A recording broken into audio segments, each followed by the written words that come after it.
board approval of budget amendment request for the replacement of Fernbank Elementary School facility. Thank you, Mr. Chairman. The purpose of the request is to obtain the board's approval for a budget amendment in the not-to-exceed amount of $500,000 for an underground stormwater management system at the new 900-seat Fernbank Elementary School facility. The background for this request is that we have been in engagement with the community over the past several months, looking at different options and considerations to provide the best possible facility. And in our view, this particular request does just that. We looked at things, for example, we wanted to make sure that whatever we do at the Fernbank facility kept us on schedule. We wanted to maximize play space. We wanted to reduce retaining walls. We wanted to elevate the building. We wanted to preserve trees. And removing this detention pond allows us to accomplish all of those goals. So the requested action, Mr. Chairman, it is requested that the Board of Education approve a budget amendment in the not-to-exceed amount of $500,000 for an underground stormwater management system at the new 900-seat Fernbank Elementary School facility. Is there any discussion? Mr. Orson? Mr. Thurman, sorry. Once again, Mr. Chairman, ladies and gentlemen of the board, in all honesty, we found ourselves at Fernbank very similar to the place where Dr. Irwin found us over at Gresham Park.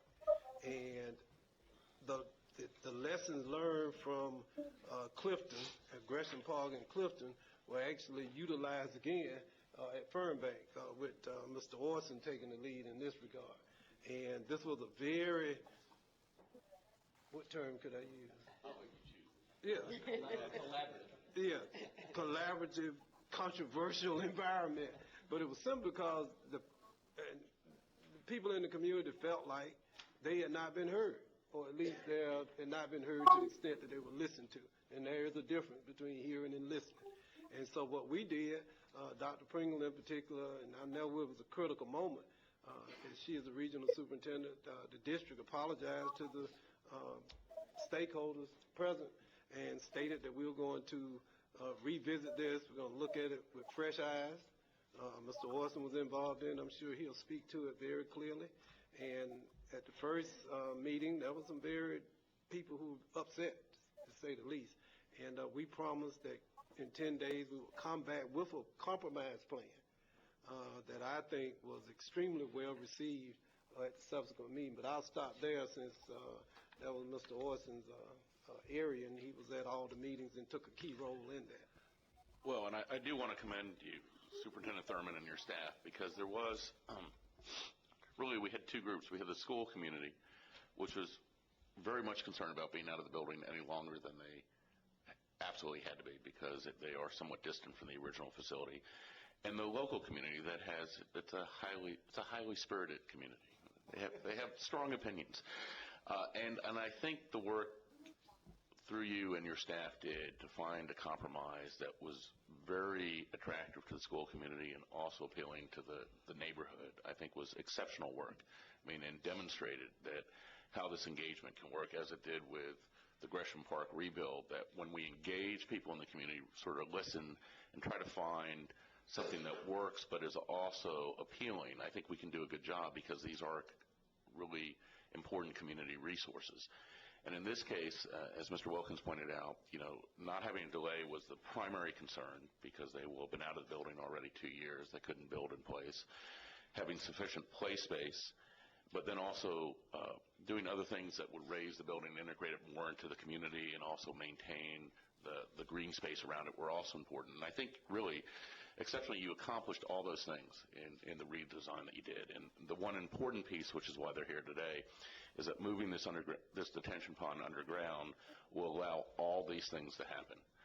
Even to the point, which I think you pointed out, that the fill dirt they'll remove will allow them to raise the building up at the street level. So it's really, while complicated engineering, also very well thought out about every element in order to make this a workable and appealing and attractive place that will be there for 60 years or so. So anyway, on behalf of all those communities, I know they are very appreciative of what you've done. Mr. Orson, and we mentioned Mr. Wilkins, but I also had to mention Mr. Jambro, who's seated to Mr. Wilkins' right.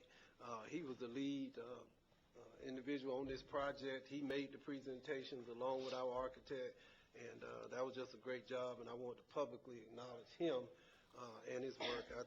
And I would hope that the board at this point would support this recommendation referred by Mr. Orson and the administration. Mr. McMahon. Thank you, Chair. And of all of these SPLOST projects that we have going on, I waited till the very end because the repetitive comment that I have is we're listening to our stakeholders. We're engaging our communities. We're making an effort to listen and respond accordingly. And I think that we are taking the first steps in rebuilding our trust with our communities, creating relationships, establishing relationships with our communities to where we will be partners in our children's educations going forward. So I just want to commend everybody. From the board and the administration, we're working together. The district is working together with the communities. And behind the scenes, the district's working together with the county and other counties in the state of Georgia and nationally. So I just want to say good job to everybody, and I do recommend these changes to the SPLOST. Is there any opposition to placing this item on the consent agenda? Hearing none, this item will be placed on the consent agenda.